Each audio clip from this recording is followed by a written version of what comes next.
in the same race, and they've all got to get out on it. We saw some pictures a little while ago of Kagayama, and had his arms folded. He looked cold, but then Kagay looks cold wherever he is on the grid. And as you see, Chris, he's nice and relaxed as always. Getting ready. Yeah. He'll be joking. He's just happy the camera's on him. I'd love to see him on the podium. That would absolutely make my afternoon. That would be awesome. You know, a few years ago when he had some wildcard rides in World Superbike and he got on the podium, and we saw those fantastic tussles with Neil Hodgson and Keeley and things. And Chris rates those among the highlights of his career. So it would be a fantastic thing to see him up there again. Well, I think it's hard. Kagayama on pole position. Alongside him, Noriyuki Haga. Japan 1-2. Then Regis Laconi and Troy Corser. Watch out for scalding starts from number 1 and number 9. That's James Totten and Chris Walker on the left-hand side of picture. The start's so vital here. Totten said it's going to be so tricky overtaking around this short circuit. Like Haga. And Haga has made the start that he needed on Yamaha Italia's R1. Nori Haga. Look at Walker. Walker around the outside of Copse on that custard yellow PSG1. He's in the 3rd place. So the stalker started worked, and although he's not happy around this track, he says every bike he's ever ridden round here feels crap because of the bumps and because of the setup of his bike. And this is a section where a start is double important, because with one line you can see they're going through one at a time, and that'll spread the whole field out into one single line. And Tosland's up there as well. Tosland's got a good start. Look at number 55, and here comes number 11, Troy Corser, trying to outbrake Noriyuki Haga around the outside into the right-hand hairpin there at Abbey, but he doesn't make it. And Walker, who is wrestling with that bike, he's tried to level it out, James. He tends to ride with them so nose down. He says he knows this doesn't work here. He's tried to level it out, but and someone's down. We've had it coming together already, and that's number 32, Sebastian Jambert, is one of the men who's down. And the other man is number 12, Lorenzo Alfonsi, who had a heavy fall yesterday. He's gone down, I think, as well. Bit of concern there, the one from the other end. Sebastian Jambert, the reigning world endurance champion, is down on the deck, and already that man Corser has taken over at the front. He too quietly confident about what was going to happen to him. Look at Stalker right in there on the PSG Kawasaki. Stalker is determined not to let these two go. Maybe lowering the bike's worked. Stalker always has his bike jacked up at the back, everything focused on the front, a lot of weight over the front end, get it steering really quick. The downside of that is you lose stability around a bumpy circuit like this is a bad thing. Also, you lose grip as well. He says that the bumps have been flicking up the back end sideways a foot, and he said Ian Muggers had been talking about it this morning after warm-up, and they were saying that they've found it pretty rough going round here. Yeah, it's a balancing act between grip and getting your bike steering on a sixpence, is the way that Stalker put it yesterday. And Regis Laconi trying to find a way past Stalker, but of course the yellow flags are out, so the lads, and it was at that hairpin, as we said, you anticipated a bit of carnage at that hairpin on the first lap, that things might get a bit desperate, James, and they did. Yeah, it's one of the it is the best place for passing on the brakes there, but it isn't a brilliant passing place. But nevertheless, people have to overtake, so it doesn't matter what kind of overtaking place it is, you've got to do it there. It is the best place on the track. It's noticeable that the Ducati's hooked up behind Walker. It's just, and knowing that Nori Haga's not quite got the pace of Troy Corser, he himself admitted that this morning, that the gap's opening up to Corser at the front, and Laconi is a bit desperate to get by. He's looking for a way around Walker, but with these connected left-right switches, it's not easy to do that. Yeah, this is a section of the track where Walker's going to be particularly quick. The bike will turn on a sixpence, and he's so aggressive at getting in there. 6th place is Kagayama, 7th is Chris Vermeulen, 8th is teammate at Tenkate Winston Honda, Carl Mugridge, 9th Jose Luis Cardozo, having his best race of the series so far on bike number 30, as Andrew Pitt loses out to Frankie Killy, dodging through underneath him to 10th place. Gary McCoy at the moment in 14th place, having a good ride on the leading FP1 Foggy Patronus, and he's spoken to a packed house at the Foggy Patronus hospitality suite this morning, where all the guests were being addressed by Carl Fogarty and his 2 riders. And fed and watered by the girls there, Lou and the girls. And Juliet, Baked doing a great sandwiches job. were coming out, very nice. Oh, were they? Did you have one? Yes. That's after a full breakfast at the hotel. Yeah, I was going to say, you thought a full breakfast at the hotel, didn't you? And you didn't walk from the hotel as I did to walk it off. I didn't, and you can see now Laconi's getting fairly frustrated behind Walker. He can see both Haga and particularly Corser getting away, and I'm sure he thinks he can go with him if he could just get past Walker. The fastest lap of the race has just been set on that lap, 1:27.147 by Troy Corser, and that was 0.8 of a second quicker than Nori Haga in 2nd place. Yeah, I think you'll see Laconi able to match those times if he could just get by Walker.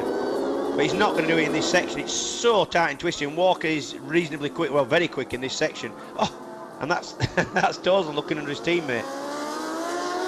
We've already seen a dramatic conclusion to the European Superstock Championship when Soufoglu, sorry, I'll try and say that again. The man who's leading the championship, and it actually made an attempt to pass Massimo Raccoli, Soufoglu, sorry, the Turkish rider. He charged up the inside into that final bus stop chicane and overshot. And Craig Coxhill said thank you very much, and Coxhill got through into second place, and Soufoglu found himself back in third as they crossed the line. This is Chris Vermeulen. And Stalker's hanging in there. Vermeulen is following Kageyama through. Muggeridge still 8th. Killy now 9th ahead of Cardozo. And you can see through that chicane just how bumpy it is. Everybody's bikes. The worst ones we saw through was the FP1s, but everybody's bike, it's so ripply through there, the front end's really setting off.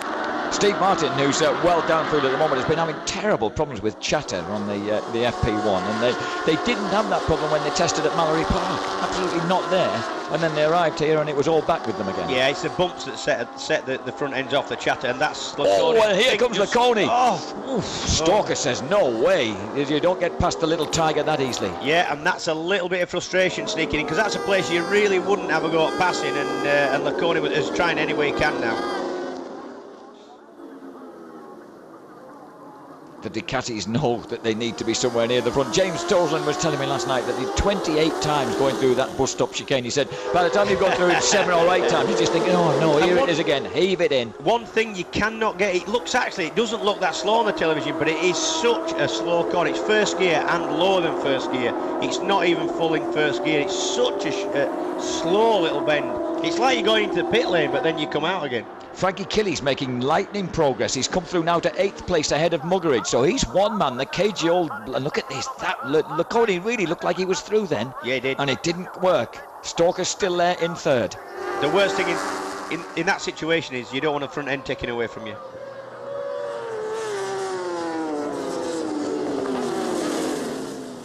And that looks to be just about the only permissible passing place going into that hairpin, but that's not straightforward. And Kageyama now has closed down onto the back of the two Ducatis. He's moved away a bit from Chris Vermeulen, who we were expecting a bit more of in the actual race, I must admit. And I want to see what Kageyama's going to do, because he's lapping quicker than the 3 riders in front of him. All 3 riders he has. But then again, he's got the clear track, and I think I've just got a feeling Chris has just holding Laconi and Toseland up a little bit here. Well, I haven't got a feeling, I know it.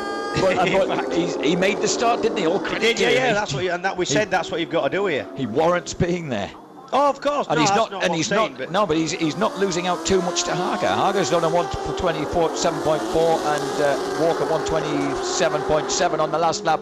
That lap, Corsa 1:27.3, Haga 1:27.3, Walker 1:27.8. And if you just and there's Laconi through. If you but that was a fair detriment move, because he ran really so wide. And look at Toseland now, desperate to go with his teammate past Walker.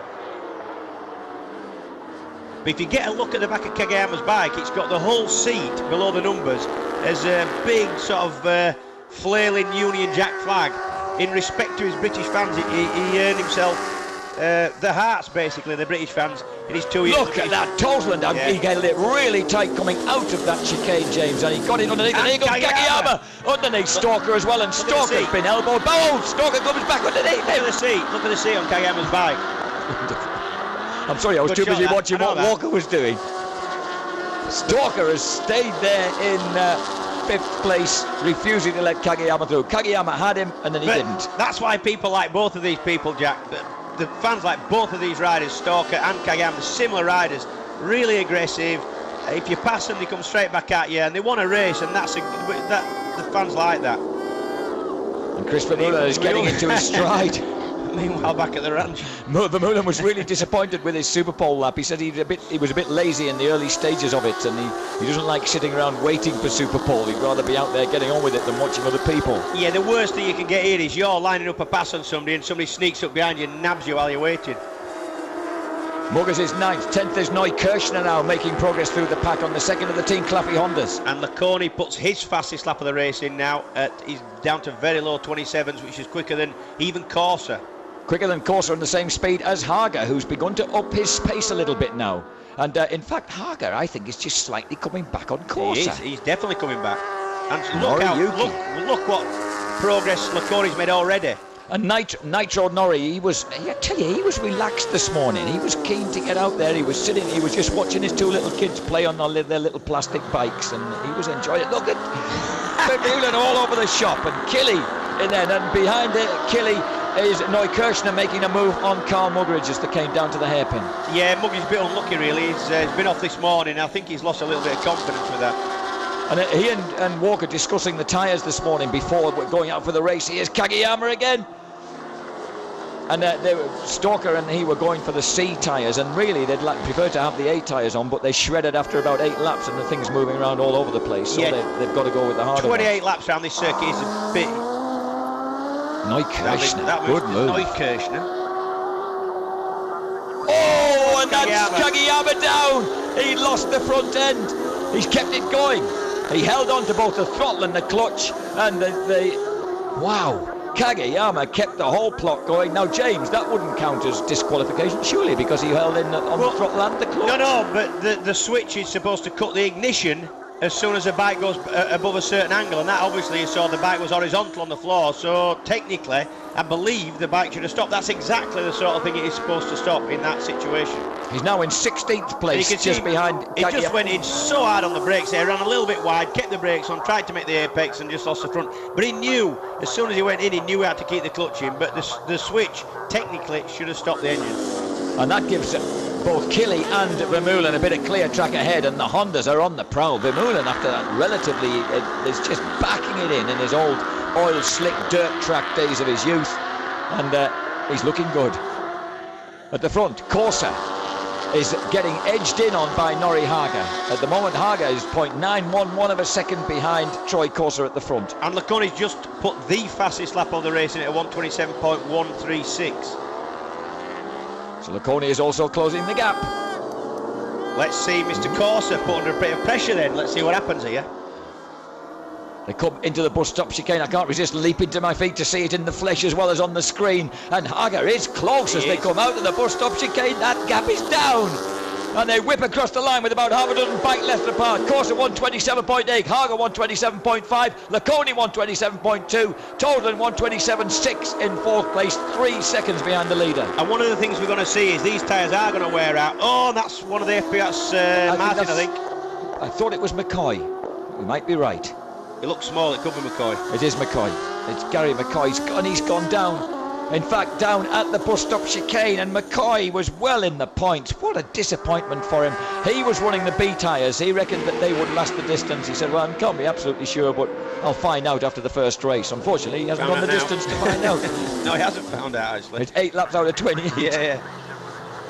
28 laps, we're only 8 laps in, and look at Hager. Hager loves racing in front of his British fans, and Nitro Norrie is on the case here. So too Regis Laconi. And I think the danger man here is definitely Laconi. I think he seems to be able to put consistent, real low 27s in. Corsa to Laconi. Look at that split going ever so slowly down by up to 0.4 of a second now in that space of 3 laps. The Alstara Corona Suzuki leads. Second for the Yamaha Italia R1 of Norrie Hager. 3rd place for the Xerox Ducati. And 4th, and just about hanging onto their coattails, is James Toldland. But as we head for the finishing line once again, holding that tight line, it's down to about 4 bike lengths across the line. Once again, fastest man on track, Laconi.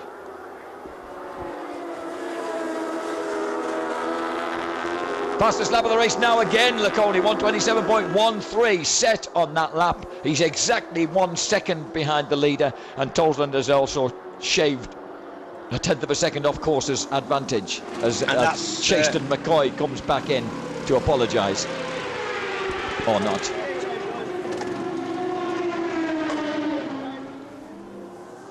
Vermeulen is still 6th, 7th, Killy.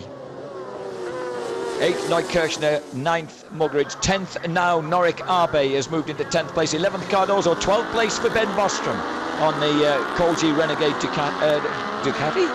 Honda. 13th, Kusai. Come on, Jack. And effort. Kageyama's in 15th place, just ahead of Massimo Roccoli, who had that dramatic last turn win in the European Superstock Championship and moved within 6 points of the European Superstock Championship lead. Yeah, and Rockley's having a busy weekend, that boy. He is. I wonder why he didn't enter the Supersport race. Yeah, you'd wonder. Do everything. But we're looking forward to a Superstock race with Craig Jones qualified in 3rd place, the British Championship leader. Yep. And look at this.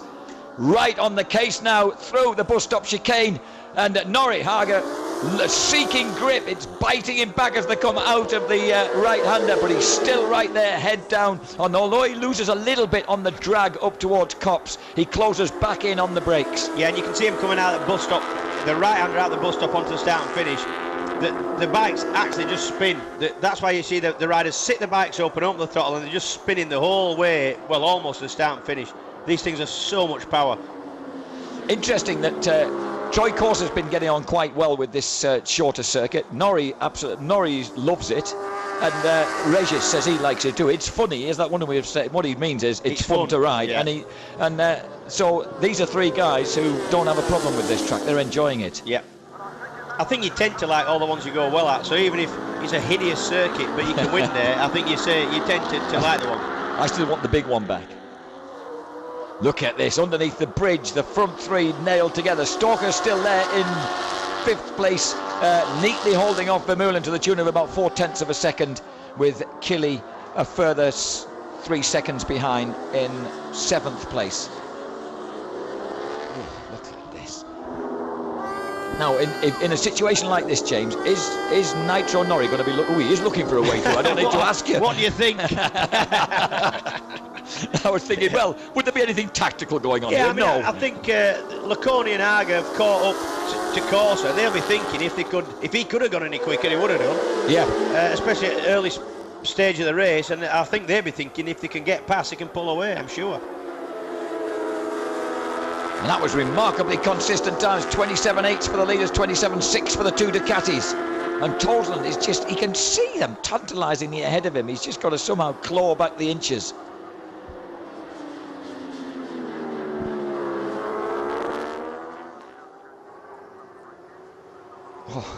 Dancing through that bumpy you actually chicane. don't get an idea on the television how fast that chicane is. It's just unbelievable. Scary. Yeah, it is quick. Here comes number 55, Regis Laconi decides he wants that 2nd place. Oh, he nearly T-balled Corsa. I can't believe he got Norrie's back. Well, that's what happened. Well, Laconi went in and just ran it a little bit wide, but still held it. He's held it. He's just got it. So Laconi is 2nd. And I think Laconi can pass Corsa, and I think he'll drag Hager with him. Norrie staying right with him. Toseland 4th, Walker 5th, Vermeulen 6th, 7th Killy, 8th Neukirchner, 9th Mugridge, 10th Arbe. Bostrom having a good run in 12th place because he knew that his race setup was good. He was 7th fastest in the free training session before Superpole yesterday. Norrie Hager almost kissing the rear tyre of the Ducati. The Ducati turns very, very tight out of the bus stop chicane, trims the white line on its way out. Across the line, 27.8, 27.7, 28.2 are the lap times, and 27.5. Fastest man on track once again was James Toseland, and he's got that advantage down to 2 seconds. He's taken a second out of the lead. That was a good move again by the Xerox Ducati of Laconi. He went in so deep, but still got it stopped. Those Ducatis look dramatic when they're on the rush into that hairpin. Yeah, the sound, you get the sort of wind rush plus the engine sound. It kind of caves your chest in a little bit, doesn't it? Yeah. And here he comes again. He's lining up Corsa, but Corsa's late on the brakes as well. But Laconi's not having it. Not that late. And Laconi squeezes through. Whoa! And Corsa's back. Yeah, you see, that's what happened. We didn't see it on screen, but actually, Laconi went in so deep they actually ran wide mid-corner. Corsa tucked it back up the inside and took him on the corner. Whew. So Corsa, Laconi, Hager, Toseland is still just beginning to nag his way back into contention here. He's so desperate to perform in front of his home crowd here at Silverstone. He was presented yesterday with his award by the Guild of Motoring Writers, the Rider of the Year award. The original trophy spends the whole of the year, except yesterday, locked away in the display cabinet at the RAC headquarters at Pall Mall in London. James's name will be etched on it. It's actually a vintage bike, single cylinder head in silver, mounted on a plinth. And previous award winners on 2 wheels include Valentino Rossi and 1 Carl Fogarty. And Toseland was this time. Toseland is getting faster and faster as we watch Laconi's replay of momentarily snatching the lead and Corsa cleverly dipping back underneath him. But Toseland took half a second out of him. He's down to 1.49 seconds off the lead. He's going to join in. It's visibly closer now. He's coming back at him. 15 laps to go, and once again Corsa moves outright. Laconi this time goes up the other side of him. Oh, what a move! On the grass. Laconi decided he's run right again. Can Corsa get it back? Yes, he can. This is fantastic. What a move by Laconi to go up the left-hand side there, and he almost has a rush of blood underneath bridge, but he can't quite get it. And you were telling me this circuit wasn't going to give good racing. I knew there'd be some desperate action. Oh, and Corsa once again just sticks to that racing sweep. There's nothing Laconi can do about it. It's not many times we've seen a Superbike race where they've tried an overtaking move on the grass, is it? Not since the days of Ruben Zaus. And they never worked. No, they didn't, but that one almost did. And look who's in with them now. Yep, this is now an 8-wheeler. You can hear the crowd. And they come howling out from underneath us now, and they are absolutely even Stevens as they go across the line. But again, the man in the 127 category was Toseland, 127.6. He's shredded the advantage. Oh, Toseland's with him. He's right there with him now, look. It's a 4-man dice, not a 3-man dice now, Jack. But he's got to find, he said that he's going to have to pull some aggressive moves if he's going to get his way through. Incidentally, there's one thing that me and Toseland aren't united on. Sheffield Wednesday versus Hartlepool United at the Millennium Stadium this afternoon. We are truly combative there. I went to school in Hartlepool for 7 years. It's my home team. He says he wants to fight with you over that. Oh, does he? He says that. And look, he's coming up on Norrie now up the inside. Can he brake late enough? If he can stop it, can he stop it? If he can stop it. He certainly and could. He has done. He certainly could stop it when we were watching him yesterday, dramatically. And they like that, do they not? We like that. So Toseland through into 3rd place. He says that he's got mates who are Sheffield Wednesday supporters, mates who are Sheffield United supporters. The Sheffield United supporters are here to watch him today. The Wednesday fans have gone to Cardiff. Sheffield out United then. We could say that. That was a great move, almost daylight under the rear wheel, and we were so impressed with him going into there yesterday afternoon. It just, to me, Toseland just looks like he wants it. You know, he's got that sort of hungriness about him like he did at the end of last season. And so, I tell you what, when I spoke to him when he was on his way into his garage this morning, I almost wished I hadn't. Focused. He was so pumped. Yeah. Just unbelievably focused. Across the line, Corsa, 27.7. He's pushed them down into the 27s again. Laconi, 27.6. Toseland, 27.8.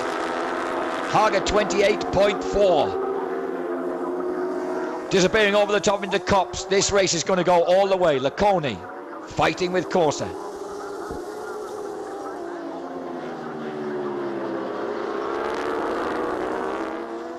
Corsa still leads, but Toseland is desperately trying to get on terms with those front 2. He needs to be closer to, well, he knows how late his teammate Regis Laconi can break down there, and it's Laconi who's looking for a way underneath Corsa again. He goes for the late plunge. Oh, we missed it. Where is it? Please show us it.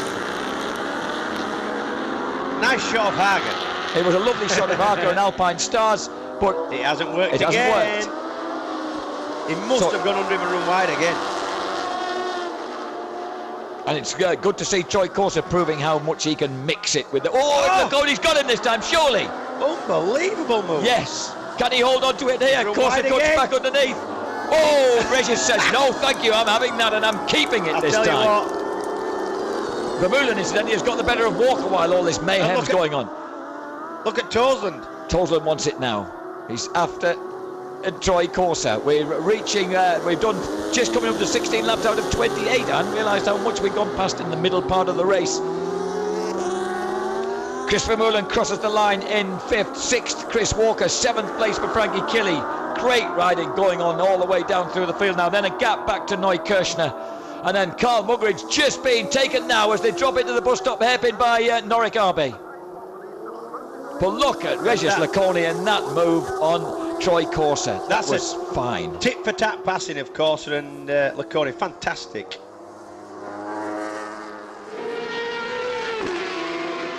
Well, there's a great battle going on for that 9th and 10th places just out, in the mid-pack there. Arbe, Muggeridge, Cardoso, Bostrom, Bussai, all involved in that.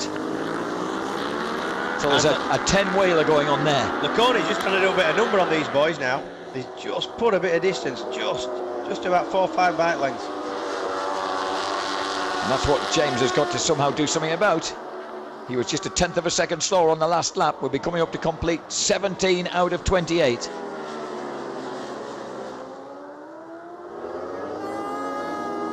JT leads. 2nd place for Troy Gordon Corser. 3rd place. JT. Sorry. Regis Laconi. 3rd place for JT. 4th place for Nitro Norrie. RL leads. RL does. But he hasn't actually got away. He's tried to put the move on them, but at the moment he's getting some good acceleration though out of the bus stop chicane. That Ducati's impressive. Yeah. 27.4, 27.5 for Corsa and for Tosland, 27.6 for Hager. Yeah, and as Hager pointed out to you this morning, it's not about having the power out. A couple of corners here, the chicane, the little bus stop chicane and the hairpin, it's about getting the power to the floor and making the bike go forward and not sideways. And watch what the 30-year-old Japanese star is trying to do. Former All-Japan Superbike champion before moving into World Superbikes. Remember in 1998 when he hit World Superbikes with such a wallop and had that double victory at Donington Park, he had 5 race wins that year, which at that time was a season's record for race victories. Did he hit World Superbike? He did. You just didn't know. And this is Killy. This is Killy having a look now at Chris Walker on the PSG1 Kawasaki, who, considering how much he struggles with this track, is having a brave and fine ride. Yeah, one thing never been questioned, it's Killy's bravery. His sanity sometimes, but not his bravery.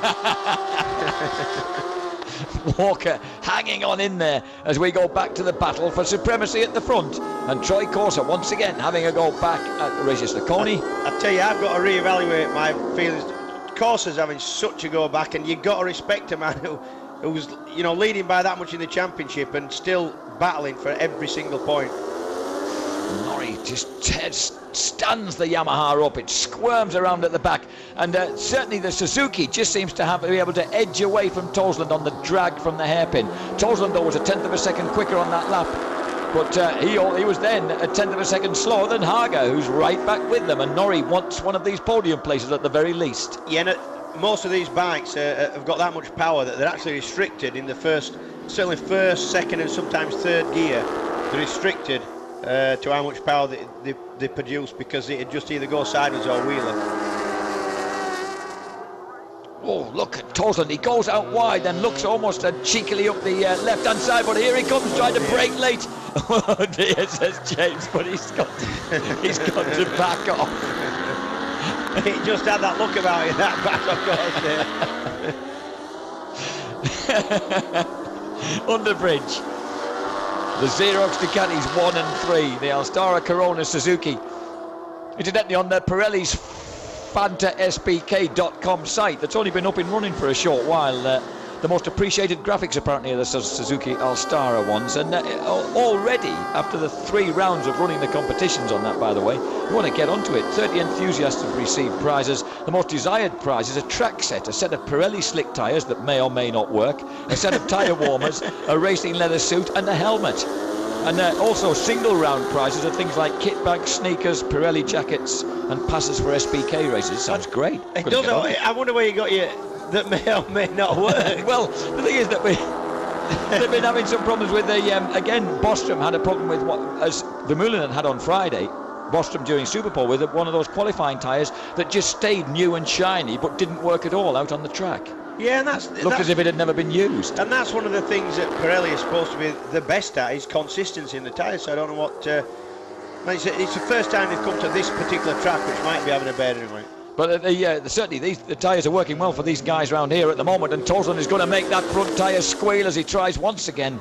But Corser is quick into there, and he's accurate, isn't he? Yeah, I've got to say, anybody who's trying to go up the inside of somebody like Corser into there, it's not going to be easy, is it? He's no mug. You know, you come up to a back mark, you expect to be able to pass them anywhere, but and even them sometimes surprise you. But Corser, you would have thought he knew his way around. That's where James is quick and closes the gap back up. He's really quick into there. So once again, going through the Luffield complex, up to through Brooklands. Fancy calling a turn like that Brooklands, where they almost come to a dead halt. How absurd. Brooklands was a fabulous banked circuit down in Weybridge, Surrey. Even in the 20s, you never went below about 150 miles an hour. You know, that guys used to take off over the bumps around there at 140 in massive 8-litre vehicles. And incidentally, you know, the Luffield complex is called Luffield because of Luffield Farm that was there even before the airfield was built. Yeah, Luffield Abbey Farm. And it's still there. Is it still behind the buildings? Yeah. The very first time that they ran here in 1948, incidentally, ladies and gentlemen, no spectators were allowed in the infield because they would have damaged the crops, because it was still a working farm, as well as being an old RAF World War II airbase. Once again, James Toseland has got to be closer going through there as they flick out of that chicane. Yeah, to have any Island, chance into the airpin. To get anywhere near, because it's amazing how they devour that long curving back straight. Yeah. And they're at the hairpin in no time. I think that's because they come out of that chicane onto the back straight so blindingly fast. And Corsa has picked up the pace again, and he was actually the quickest rider by about 17 thousandths of a second over Laconia on the previous lap, and he's edging back to him. It's strange how it's sort of yo-yoing back from one having the advantage to the other, and now it definitely looks like Corsa's fancying a bit of this. Notice Andrew Pitt in 16th place, but he's a long way off 15th man Mauro Sanchini, the teammate of Chris Walker. This is coming up to complete lap 21 out of 28. Slapping it through the chicane once again. Oh, and even Corsa stepping sideways as he tries to keep it tight coming out of there.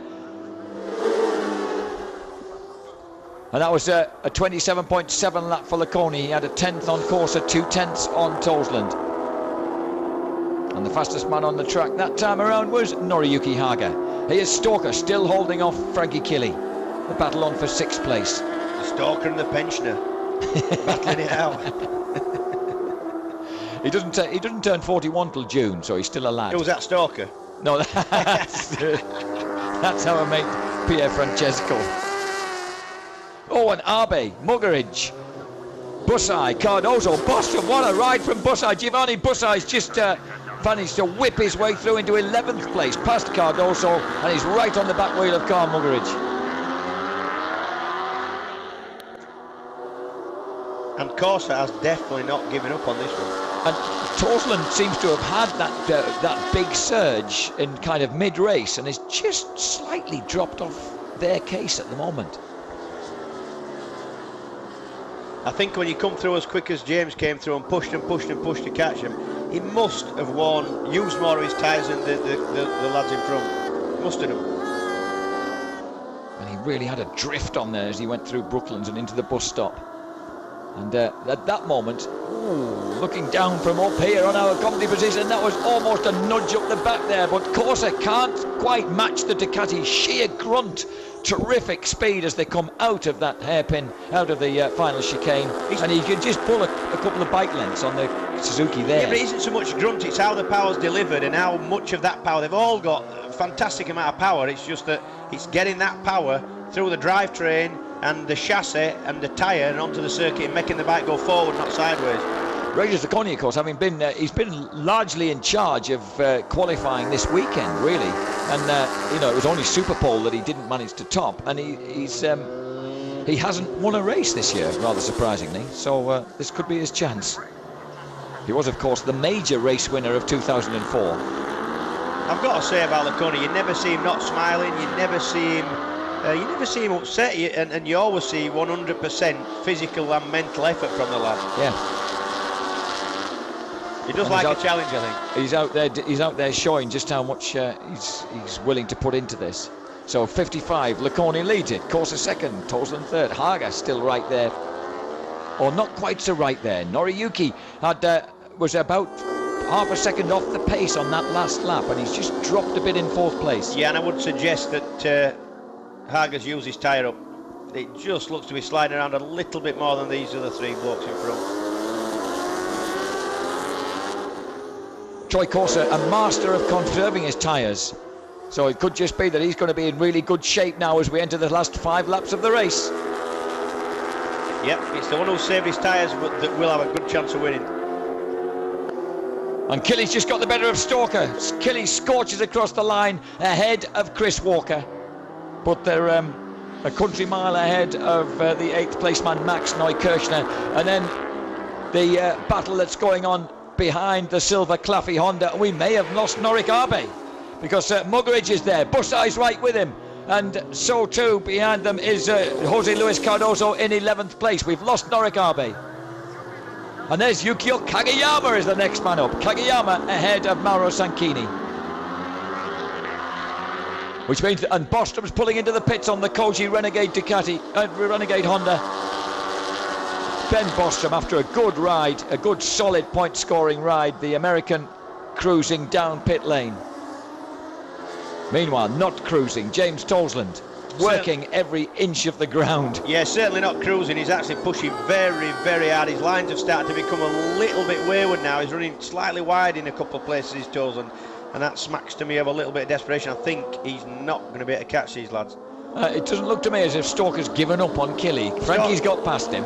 Stalker's not given up on being a male model or anything else he's ever done, despite the fact it ain't going to happen. And he's still there. And, no, Stalker doesn't give up, and I think he will come back at Killer.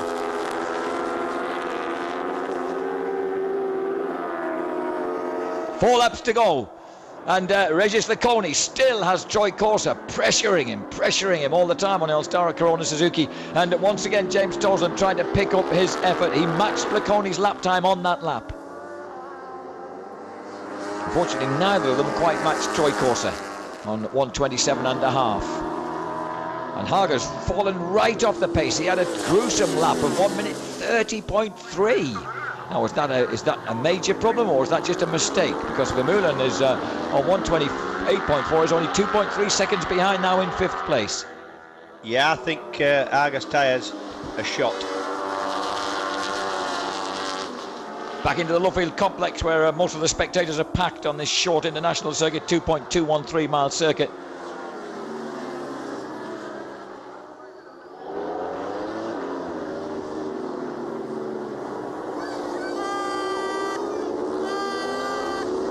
As they come through the complex now to complete lap 25 out of 28, and Corsa right on the tail of the Ducati. But Corsa having a bit of trouble pogoing a bit out of the chicane there as he tried to get smooth acceleration out of the Alstara Corona bike. And I've got a feeling we've lost Targa. Vermeulen goes through in 4th place, 5th Killy, 6th Walker. Oh, Norrie Haga goes past now in 7th place, 15.5 seconds behind the leader, and lapped in 1:37. So something drastically up for Norrie Haga.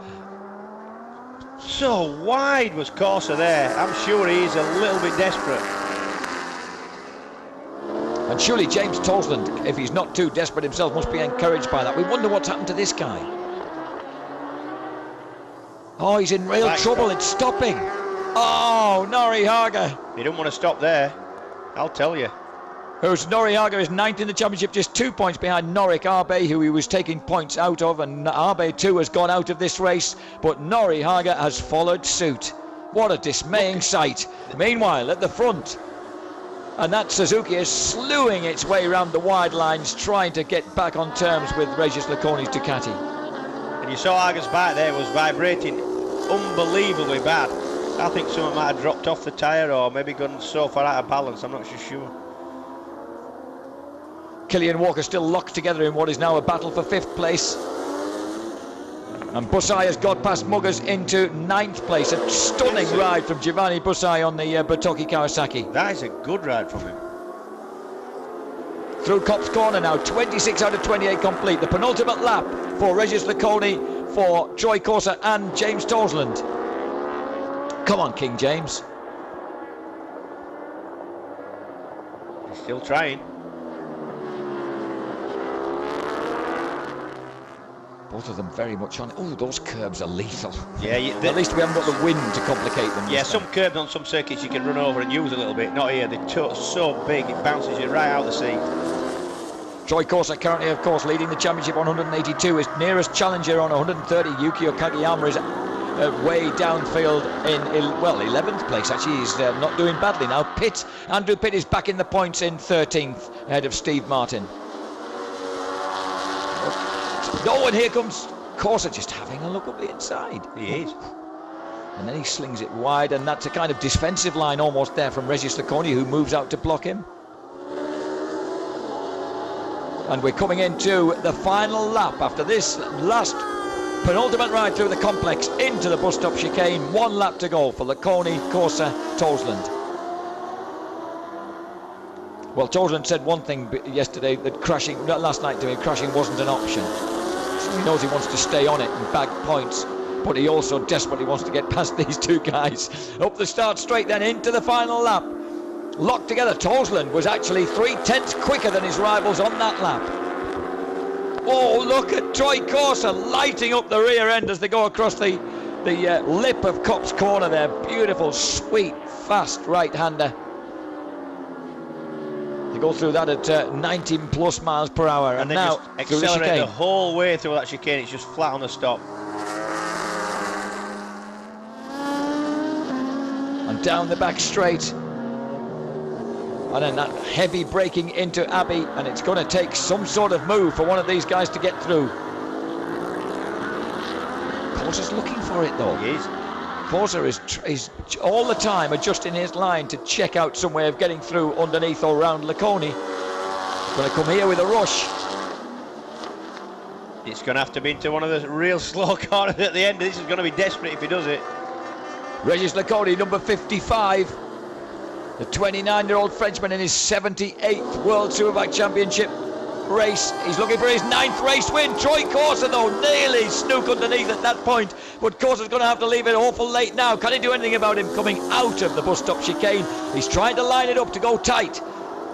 Oh, sideways. The Suzuki steps out of the final chicane. The go past underneath is now it's a bike length apart. And Corser shakes his head in frustration as he crosses the line. He can't quite make it through. A jubilant Regis Laconi takes his first win of the year. And who said he wasn't going to be good racing around this circuit, Jack? Oh, I never did. Eat your word. No, never did, mate. You did. 77, Chris Vermeulen. Number 7, Frankie Killy, chuffed with that. Chris Walker ought to be chuffed with that. The PSG 1 car.